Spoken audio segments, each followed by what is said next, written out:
So let me jump in and I'm gonna make this a bit bigger. And actually I'm gonna hide the video just because so people can see better. As we go through each section, because there is so much information, I will pause and see if there's any questions. And so I want to let you know that because it's just a ton of information. So welcome everybody. Pat yourself on the back for showing up tonight. And I'll go through what our agenda is going to look like. So this workshop is part of our neighborhood's 25% by 25 initiative. And I'm going to go through what that's about and also just put it out there if people from other neighborhoods are interested in doing something similar to reach out to me. We're going to talk about the importance of your income because depending on that, there are a lot of things you can get for free or bigger, or certain grants, things like that. The importance of home energy audits, financial considerations, finding the right contractor for you. And then a walkthrough of different scenarios. And then if we have time, I would like to see if people have questions on projects they're hoping to get done this year. So the 25 by 25 initiative, we started a couple years ago, and it's basically in response to climate change. We're trying to reduce the natural gas use in the neighborhood by 25% by the end of 2025. And that we have the data coming from CenterPoint Energy. And the reason we focused on natural gas was there were no initiatives focused on natural gas. Xcel was bringing electricity, greenhouse gas emissions down, and there's been cleaner transportation projects, but not a focus on getting housing more energy efficient. Not at the neighborhood level. So when we look at Prospect Park, and let me shrink this a little bit. Prospect Park is right by the U of M, for those of you who aren't familiar with it. And because our homes are so old, the average age of the houses is 1912. And because a lot of them don't have wall insulation, our natural gas use is much higher than the city as a whole. So it's almost 20%. I should say it was almost 20% higher than the rest of this. Oh, I'm sorry, than the rest of the state, and 13% higher than the rest of the city. And people in the neighborhood have pushed back on this and, said, well, we have bigger houses, that kind of thing. I've dived into the data. I've looked at square footage. It really gets down to insulation. I mean, that's really the bottom line. And I should mention that I'm a data analyst during the day. So when I say I got into the data, I got into the data. And then the way we've been able to bring it down since 2019, and I'll show you the results in just a second. We focused on things like just every year we do very short presentations. We remind people to get energy audits. When we table at local events, we'll give out like window insulation kits. We do presentations like the one tonight.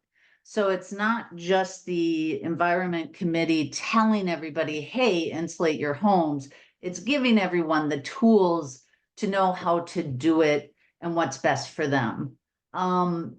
So it's very consistent. And one big thing we do too is an annual celebration, and we celebrate what we've accomplished the previous year. So how well have we done since we decided to start on this in 2020? we've come down 7.2%. And that actually means that we've reduced our carbon footprint by 416 tons in just 2022 alone. So that's a really big difference. Will we hit 25% by the end of 2025? I don't know. It's going to be interesting to see what this summer says. It does seem like, when we look at the first 2 years, it's picked up steam. But it's really house by house basis that we're able to do this. So I will, because I am very concerned about the climate change, I'm happy to work with other neighborhoods if anyone is interested in a similar kind of initiative for their own neighborhood. And it's really at the boots on the ground level. So does anybody have any questions about 25 by 25 or how we've gotten anything done? I know that's not why you came tonight, but I just want to pause and see if anybody has any questions. Okay, I take that as a no. And I just want to check, do people have something saying it's recording? Yep, it said it was recording when we good. joined. Yeah. Okay, good.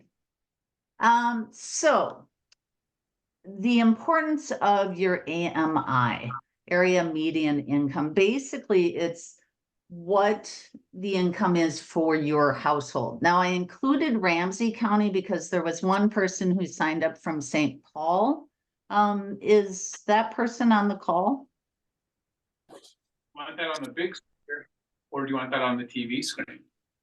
Okay, well, I think that was Jerry Purple's phone, and sorry, Colin, I don't think that had to do with answering the question on the St. Paul, if anybody's from St. Paul. So I'm going to assume no. So I won't be addressing things for St. Paul later on. To look at the AMI, like I'm live by myself, so I have a household size of 1. If you have a couple kids or whatever, maybe your household size is 3 or 4. So you'd want to look at really the big one where a lot of the cutoffs is at 150% of the median income for Hennepin County. So my cutoff would be $130,450 for 2023. And I would find that, like, most people know how much they make, but let's say I wasn't quite sure, maybe if someone's retired and it's not as clear, you'd want to look at your tax records. So you want to look at this as a cutoff, and this is going to drive what you decide to do or when you decide to do it. The 80% is included because when we get later on, there are some loans and rebates that you get, and I'm sorry, that should be loans and grants, where people below 80% get a bigger loan or a bigger grant if their income is below the 80% mark. Does everybody understand that? Is there any questions on that? I swear, it's just all these little glitches. I'm sorry, did somebody have a question? Yes. If it doesn't come through easily, I'll find out how we can get. I'm sure they recorded this somewhere. Oh, okay. So Jerry, you're not on mute. So you might want to go on mute unless you have a question. This was coming through Bluetooth. Something's going up to Jerry something or other.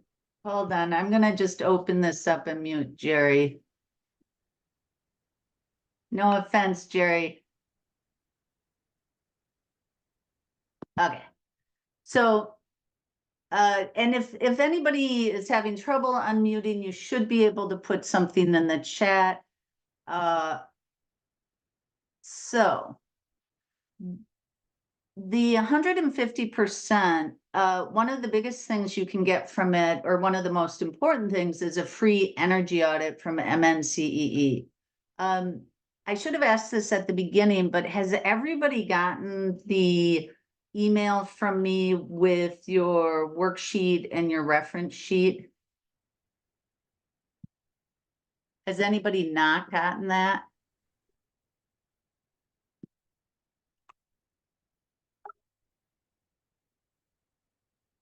Okay, I'm gonna take silence as everybody has gotten it. Yeah, I think Okay. that's right. I got it, at least.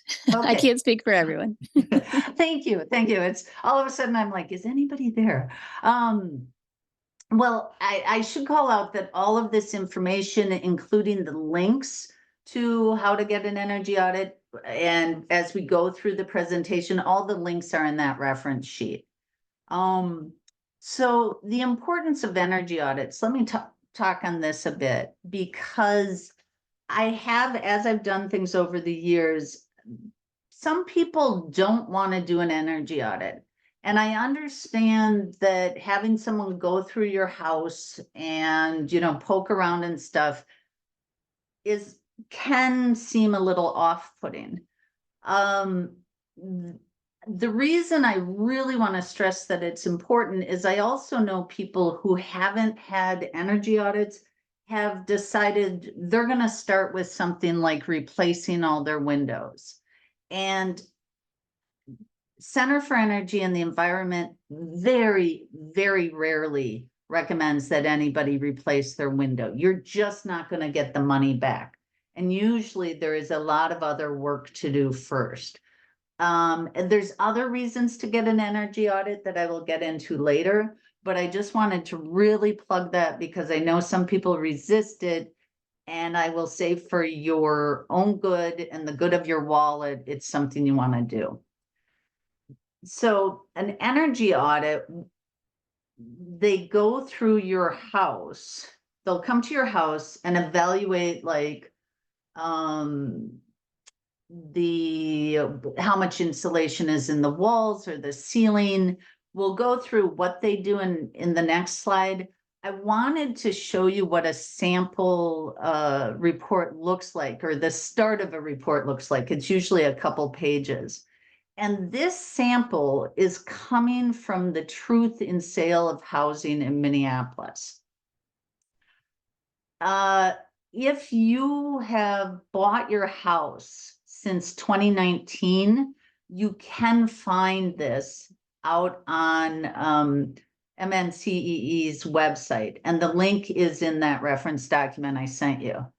It is required that houses up for sale now have this information out there. So this energy score that they come back with talks about, they look at like the big systems: wall insulation, attic insulation, heating, and storm windows. If you get an energy audit just for your house, you're not selling it or anything, they tend to go into a lot more detail.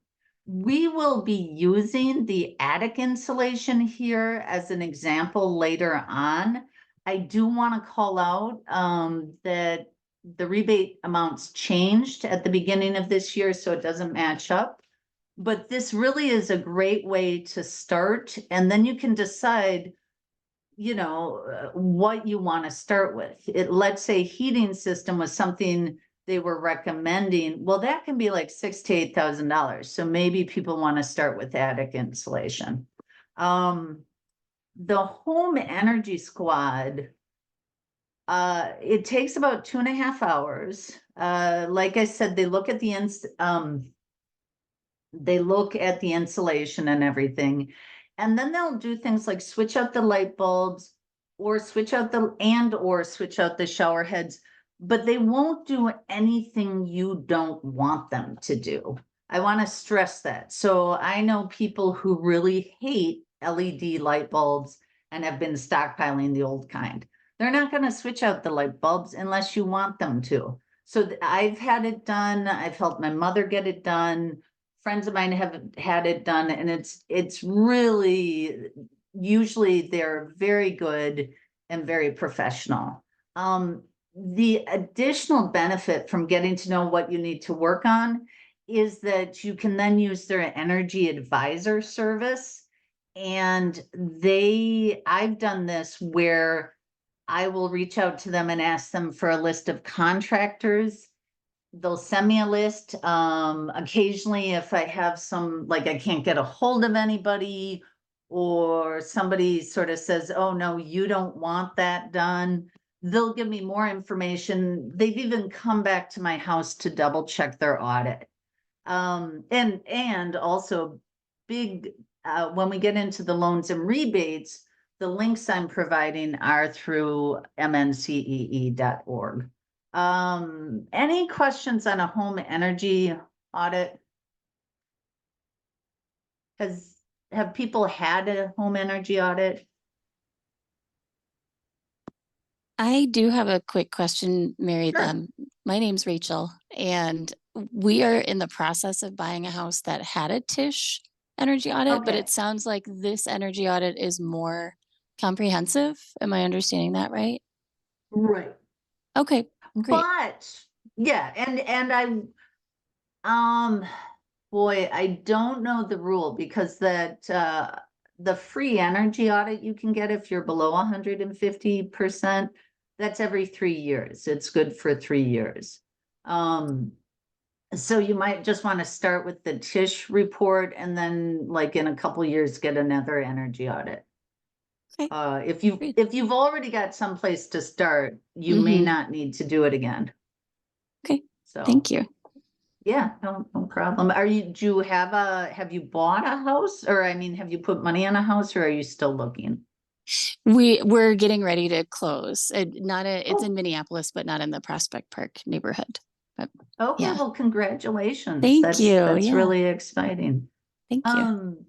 Well, so let me also, okay, anybody else have questions on the home energy audit? If not, I'll move on to money and how you're gonna pay for this. Okay. Come on. So if you have a big enough project that you're gonna need a loan, you have a couple different options. In the reference a version of this page is in the reference document I sent you. And this is where we get into if your household income is less than 80%, you get a bigger loan or a bigger grant. You also, if you want to go through this loan program, you have to have had an energy audit. I'm assuming, Rachel, that a Tish audit they would accept that. They're pretty reasonable. So I don't think you have to get an additional one if you wanted to do the loan. If you live in any of the neighborhoods below, and there were people who somebody signed up from Wyndham Park, I think a couple people from Como. I'm not sure about the other places. When you look at the reference document I sent you, I did like a snapshot. These links won't work. Instead, here, let me just show you what it looks like. What you're going to want to do is, so this is part of the Center for Energy and the Environment page, and you would go and look for browse more Minneapolis loans. And that should bring you to the neighborhood. So is anybody here from a neighborhood? Prospect Park doesn't have a special loan project or program, excuse me. Anybody here from any of these other neighborhoods? And if so, what neighborhood are you from? Okay, I'm gonna assume nobody is, or they're shy, or they're planning on listening to the recording. So basically, if you go here, usually what it appears to be is you can get like a home improvement loan or energy loan at about 2%. And So that is another option as well. And then let's say for whatever reason you don't live in in those neighborhoods, or, and, you know, you're lucky and you're over the 150% mark, but you want a loan. Statewide loans start at 6%, which is actually very good. That's really good at this point. Any questions on loans? I mean, I know this is very high level, but I wanted to provide it because I think the money part can be a little overwhelming. Yeah, how do you get information on the city of Minneapolis loans? That's this link here where it Oh. says Minneapolis Energy Efficiency Loan and Grant. Oh, I see. Oh. It also has CEE. I thought, okay, thanks. Yeah, it's MNCEE is just a great source. Okay, It really is. But why I've included the links is that as much as I go to that website, there are times where I'm like, I know I saw it. Where did I see it? So it's better to have, I figured I'd make it easier on everybody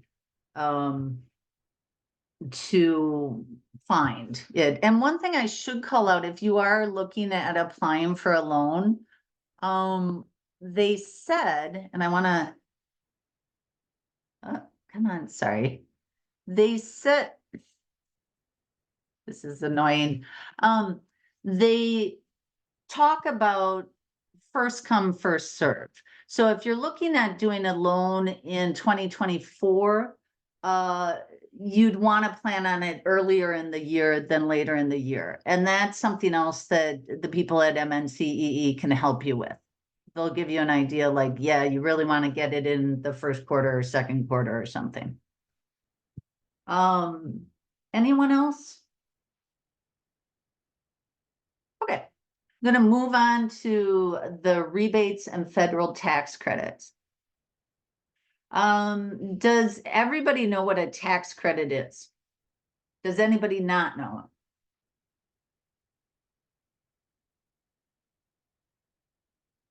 I don't know how to interpret this.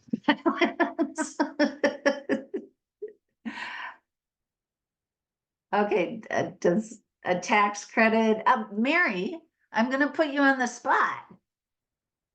Just so I take a break from talking. Do you Yeah, mind explaining what a tax credit is? yeah. So when you're doing your taxes, sometimes you take a deduction. That's not a tax credit. A tax credit, you actually get the cash, that amount of money credited against whatever you owe. And Exactly, exactly. You get a gold star. So let's say Yay. your tax bill is $5,000, you're gonna get a tax credit on something of $2,000, then you would only owe $3,000.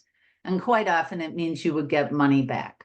So it's cash. It's one thing to remember though, is you don't get it right after you've finish your project, you'd get it during the next tax season, just if you're thinking ahead to finances. So the way I've set this up, and I actually did this table, it's not all inclusive because I'm sure there's things like, you know, a plug-in for a car and things like that I've missed, but it is the high level stuff. And I've broken it into 3 parts. So the top part, combined, you can get up to $1,200 in tax credits. And I want to be really clear on this because it's different items have different ceilings, but you're still all adding it up. So let's say you get up to $600 in tax credit for some windows, but you also got air sealing and insulation, attic air sealing and insulation done that year. You are not going to get more than $1,200, even if you even if you looked like you could. So that's something to keep in mind when you're looking at updating your house is just pacing. I mean, most people I know aren't going to do a complete rehaul in one complete year anyway. But sometimes you might be doing something, and if you're not tracking, you could lose out on some money from the government because you did, you did one thing in the spring, you did one thing in the fall, and suddenly you're over the limit. Now, a lot of this, there's a lot of good deals already, but you want to save every dollar. Outside of that $1,200 limit is a credit limit of $2,000 for either a heat pump or a hot water heater. And this one to me is a little easier to keep track of. I would be surprised if you would do both in the same year. But again, let's say you really want to do your whole house, you want to spread those out. Now you could do the heat pump and, the attic air sealing and insulation in the full year and get up to $3,200 in tax credit. So does that make sense?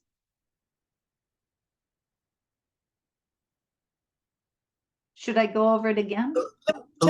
Hello, I got a quick question Sure. about the solar at the bottom. Oh, yeah. Is that got a limit to it? Doesn't look like it does. 30% of the total cost. Okay, so that's Because it. it's one item, I didn't do a tax credit limit, but so if you spent like, I'm gonna pick an easy, let's say $10,000 for solar paneling, I think it's more expensive than that, then you will get $3,000 back. And my understanding is that that is separate from the other two limits.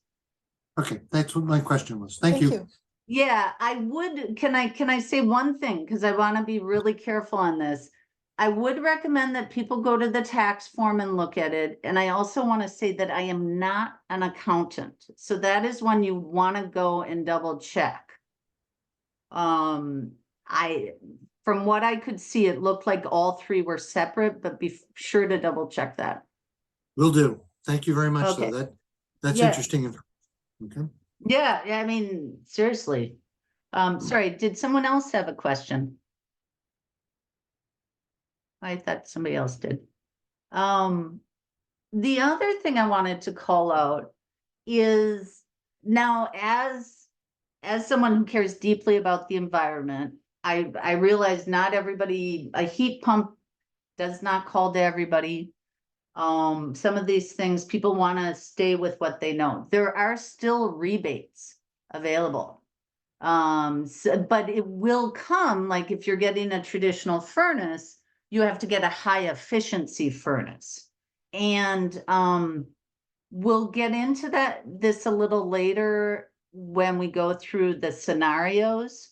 But that is something that your contractor should be able to help you with. They should know what kind of equipment gets rebates, even if they don't handle it for you. And one other thing I wanted to call out on this table is I know people like to have references. I am not comfortable making that. I just feel like it just, I just don't know enough. So these links, like, first of all, for the first two items for the installation, you have to use these installers to get the actual rebate. When we're looking at heat pumps and hot water heaters, these are recommendations, and I would strongly recommend going to these sites because these are the businesses that are comfortable with heat pumps and hot water heaters. It's still new technology, so not all companies are comfortable with it.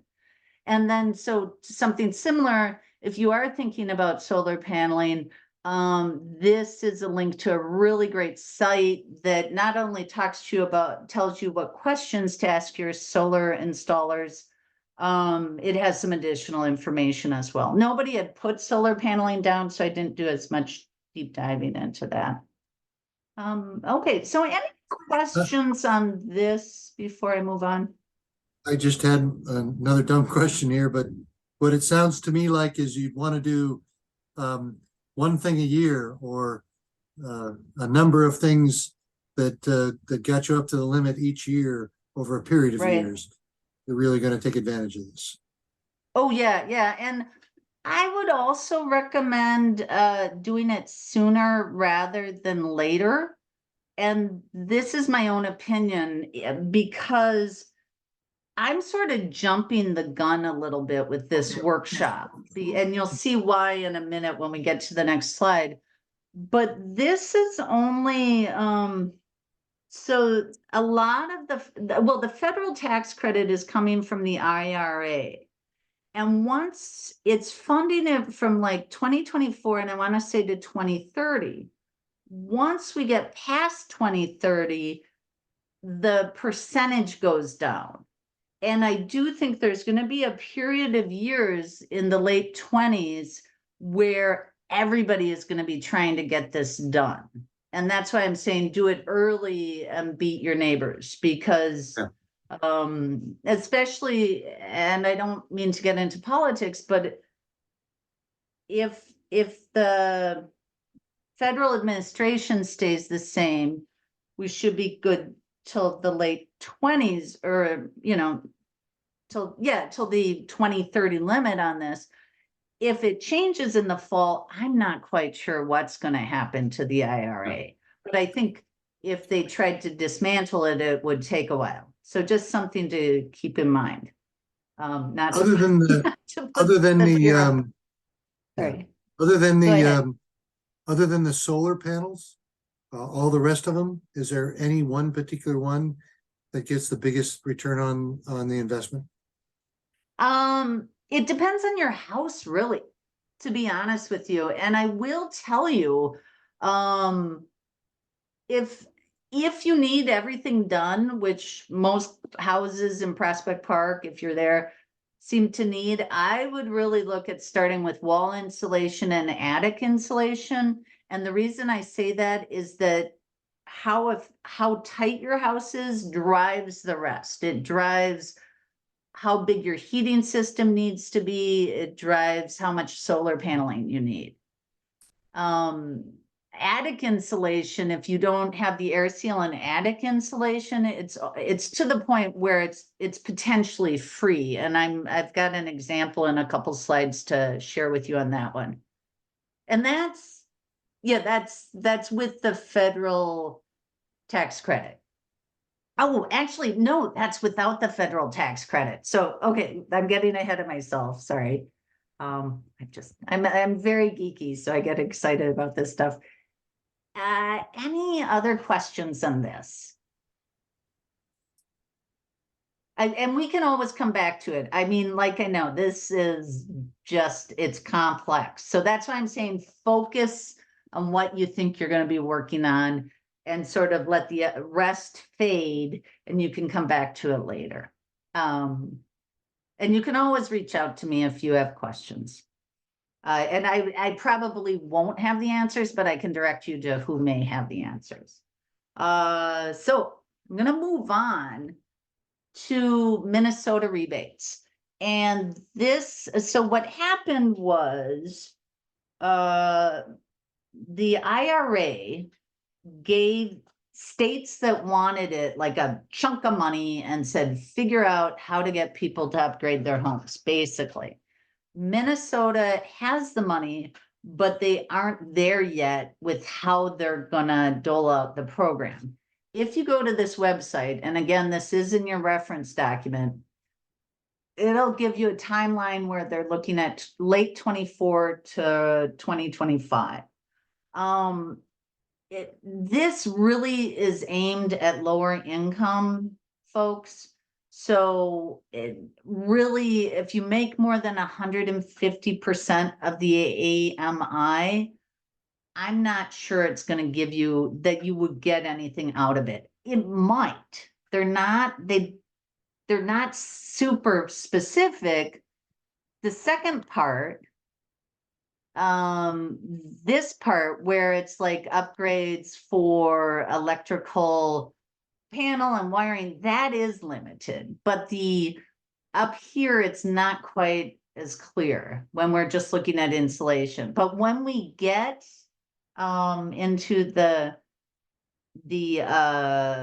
scenarios, you may see that you might not have to wait. So this, I just wanted to make you aware of, that it's coming, and you may consider waiting on certain things, but this, you know, as much as I do with this. So there's like I said, there's a ton of money out there. Okay.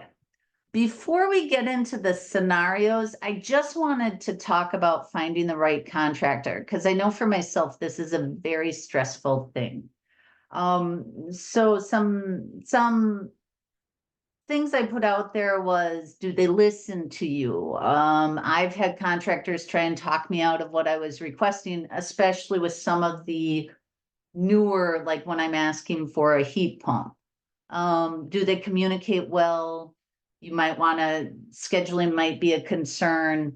If it's a bigger project, like you need an electric panel upgrade, do they handle that? And this came up, I was talking to Mary, who's on the call as well. And Mary, I'm going to put you on the spot again.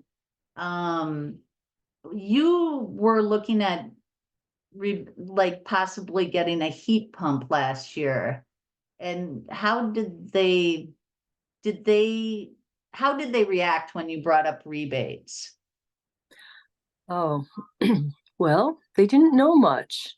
I got 3 different bids, Uh, and I had one contractor say she didn't know anything about it and it was up to me to go find out. okay. And the other people were more, they thought they could figure it out. They didn't know much about it. So I actually didn't do the project because I put it off until I could find people who knew what they were doing Okay. and Yeah, what and the rebates were and all. But you didn't get those names from Center for Energy and the Environment, did you? No, I didn't. Okay. Because I have found that when I tell people that I got their name from Center for Energy and Environment, they're less likely to say things like, well, you need to go check that out, kind of thing. It's a big deal. And when we look back here, like I said, for that particular one, there's the Minnesota Air Source Heat Pump. I think that's what that stands for. They will give you a list. But I think even and when I did my attic, the company I used actually handled the rebate. It was great. It was like they just cut it from the cost. They're going to handle the rebate. So it cost, at that point, it was like $500 less than what they were going to charge me. So they may not always handle the rebate, but that's something to ask them about, because they should at least know about it. And it's, so anyway, does anybody have any other questions they usually ask contractors, or anything they think I've missed?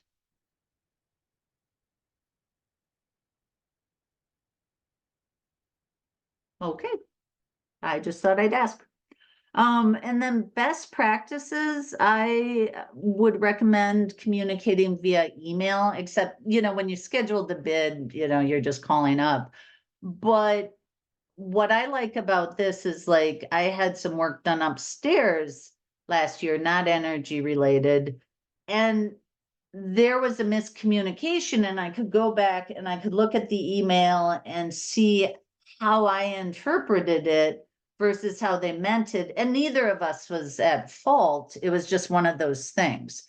But it is just, you just want to make, and that's the kind of thing, I think, somebody told me once they had someone tell them that they would handle the rebate, but it wasn't in the contract, so it got lost. So it's nice if you have something you can point back to.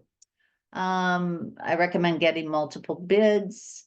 I recommend using Center for Energy and Environment. And as we discussed already, you want to pace your upgrades.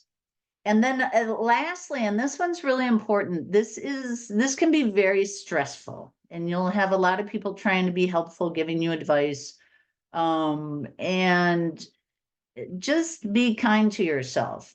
There's, how would you know all of this? You're just not gonna, unless it's your day job, you're not gonna know it. So just cut yourself some slack. Okay, with that, I wanted to walk through some scenarios, and then, we're going through this faster than I expected, so, which is great. And then we can go through some questions if people have it.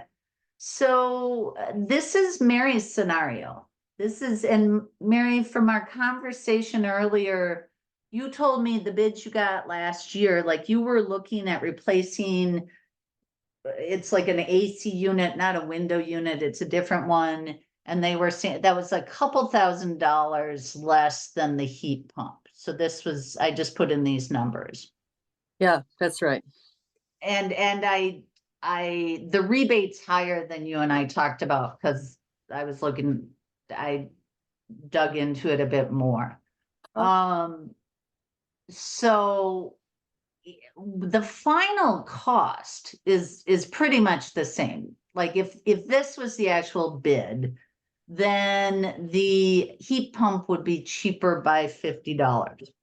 Now, I will say anecdotally, from my own experience, running a heat pump in like the late fall or in fall and spring is cheaper than a natural gas furnace. I was able to compare my own bill one year to the next because the temperatures were the same, and it was cheaper. The other thing is, if you care about the environment, if you care about climate change, you're gonna want to go to a heat pump because you will be using less natural gas, which emits CO2. So I'm gonna call that out as well. So this is one way. And when you look at the worksheet I sent you all, and you can ignore that, you can use it, you can do whatever you want. I put this at the bottom for you to think about how much the final cost is going to be. And if you're comparing things, then you can say, maybe you get a different bid, maybe the heat pump was cheaper or the AC was more expensive, and then it's even more clear cut. Now, in this case, Mary, if you and your husband are under the 150% line of the AMI, so two Yeah, people. we are. Okay, and just going back, sorry. That would be under $149,050. Then I would recommend waiting for the Minnesota rebates, because when I dug into that, it was I think $4,000 for the heat pump. And they didn't spell out how much they would contribute to replacing like an AC unit. I don't think it would be the same, because the money is there to get down CO2 emissions. So as long as you don't need the equipment replaced sooner, I would recommend that you wait for the Minnesota rebates. And then the second scenario I have is, hey, should someone air seal and insulate their attic right now or later, or wait for the Minnesota rebates? Well, in the bid example I showed earlier, the highest cost was going to be like $3,250 for air sealing and insulating the attic.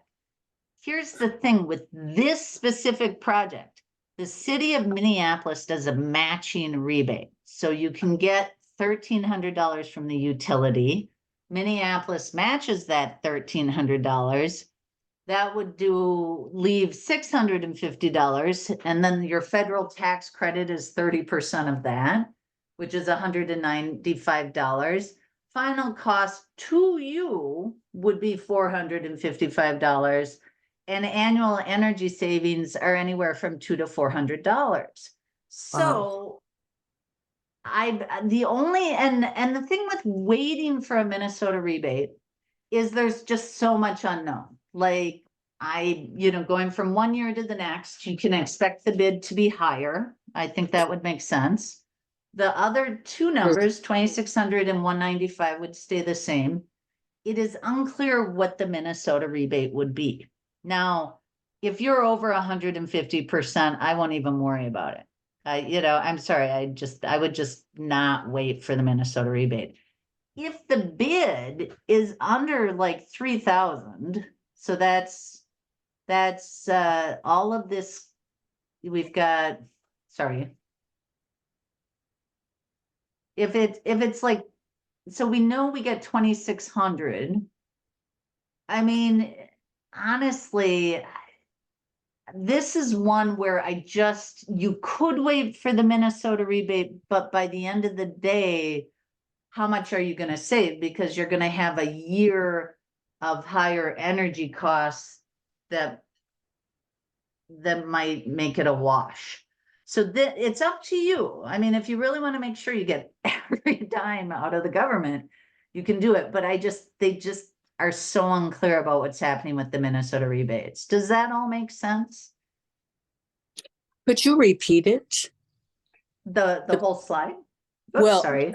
The part 1,300 from the utility, 13 from Minneapolis, 195 is from where? Okay, so sorry, and I'm a math geek. So that's $2,600, right? Yeah. So 3,250 minus $2,600 is $650. Oh, gotcha. Okay. Yeah, sorry, I should have spelled that.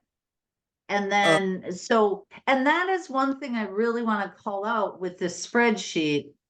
The tax credit is 30% of the remaining cost.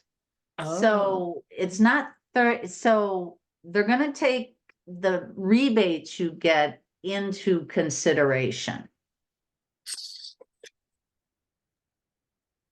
I think I have a question about the rebates too. I think I got a little bit confused. Sure.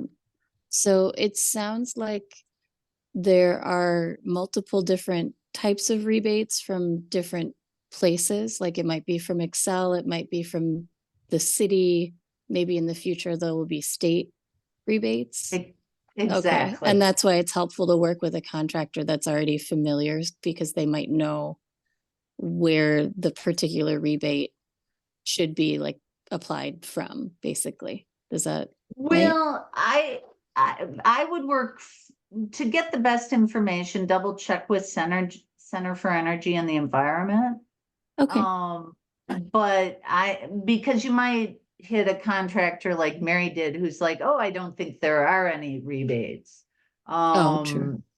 Yeah, and they could just be wrong. This Minneapolis rebate took me by surprise, because when I did my attic, it wasn't an option.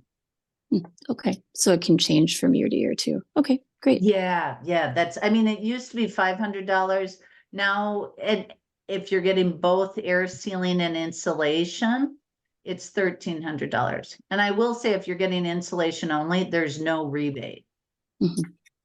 But you still could get I mean, this is why I'm saying really focus on the project, because there's just so many variables. But if you got insulation, you could get a tax credit of 30% of the cost. So yeah, attic, air sealing and insulation. Most people do not have air sealed attic. If your house is old enough where you need more insulation, I'd be surprised if the attic was actually air sealed. Do you have time to kind of explain what air sealing Oh, yeah, is? I can, as I was saying it. So air sealing, and I wish I had some pictures. Okay, so my attic is an unfinished attic. And if you go up there, there's a lot of insulation on the ground. It's not any place you'd hang out. You do have vents coming up through the attic, like for I think for like the plumbing pipe and for different things, there's different vents and through coming yeah. from the floor below. And air sealing is just making sure there's a seal around like those pipes, because most old buildings, if you go up and you look at it, it's like just coming through something cut in a piece of wood, a circle cut in a piece of wood, and then you've got some PVC pipe coming through it. And there's no seal around that. And that lets a lot of air through. And my guess is you don't get a rebate on insulation only because they don't want anybody to skip the air sealing part. That makes sense. That's kind of funny that it that it wouldn't have been done, but I get it, I guess. Well, I mean, people are always surprised when I say 1 in 5 houses in Prospect Park has no wall insulation. The reason is because the houses were all built like in 1905 or 1912 or something. Nobody put in insulation until 1980. Wow. So, or if they did, it was like crumpled up newspaper that has all disintegrated. So, and people just get used to it. And then they think they have to replace the windows. Somebody went through Prospect Park in like the late 90s and scared everybody with the threat, that they had to replace their windows. And that's kind of usually the last thing you'd want to do. I mean, you may want to do it eventually, but it would be the last thing you would do. Sorry. I don't mean it in the usual phrase. So,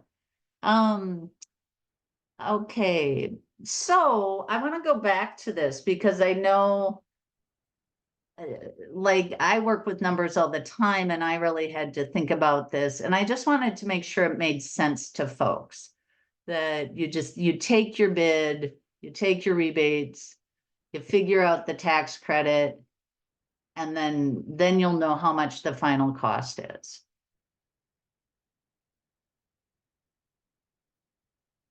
Okay, I'm gonna assume, does anybody have a project that they are thinking of doing this year that they want to talk about?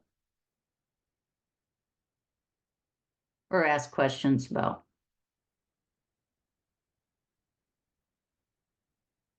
Okay, if not, we can ramp up early.